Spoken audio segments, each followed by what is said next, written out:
High বন্ধুরা, তোমরা সবাই কেমন আছো? আশা করি ভালোই আছো। বাস এইটুকুই আমি তুমি পাই, এর থেকে আর ভালো আমি ভদ্র ভাষা কইতে পারি না। হায় রে, এবার যে সবজির দাম! বাড়ি খাওয়ার জন্য কয়েকটা চারা লাগাইছি, কল্যার গাছ। এই যে দেখেই ধরছেন, এই যে ফলও আসি গেছে। গাড়ি প্রায় 1.5 মাস হয়ে গেল।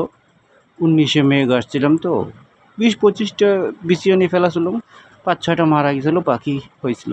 এই যে দেখেন, ফলও আসে গেছে সুন্দর। 1-2বার খাওয়া হয়ে গেছে ভাজা। ইস, হয়তো করলে খুব তিতা, কিন্তু খাইতে আমার খুব ভালো লাগে।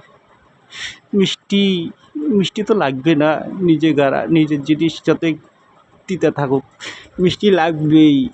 এই যে আমার জায়গাটার নিচে তো, তার জন্য বস্তার করে পাটি ভরে গজলা কয়টা গাছ, এই যে সুন্দর ফুলাচ্ছে।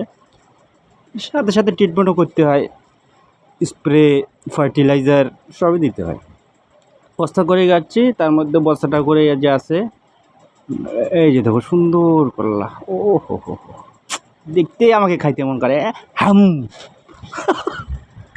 এই যে বস্তার মধ্যে গাচ্ছি, বস্তালা করে কাপড় দিয়ে ঢাকিয়ে দিচ্ছি। কাপড় দিয়ে ঢাকলে কি, বাড়িতে মুরগি থাকলে ভিজাইতে পারে না গোটা করে। আর যেটা করিয়া ঢাকা হয়েছিল ওইটা সেটা সুন্দর গ্রোথ।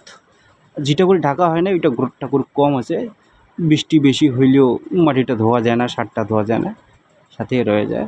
আর এই সঙ্গে আমার বউ গাছছে এই যে মরিচের গাছ, ট্যাপরাই মরিচের গাছ। এটারও সাথে সাথে যত্ন হয়ে যায়। এই যে দেখো সুন্দর ফুল আসছে, ফলও ধরে গেছে। এখনও খাওয়া হয় নাই, আর খাওয়া হয়ে যাবে, 10-12 দিন গেলে শুরু হয়ে যাবে খাওয়া। সুন্দর সুন্দর। ওহ, কি ঝাল! দেখলেই আমাকে ঝাল লাগে। আমাকে ঝাল পছন্দ না, আমার বউ খুব ঝাল খায়, তো তার জন্য টেপারাই মাছ খাচ্ছে। আর এই যে আমার বাবার গাছ লাগাইছে একটা, গাজার গাছ, ভোলেওয়া গাছ।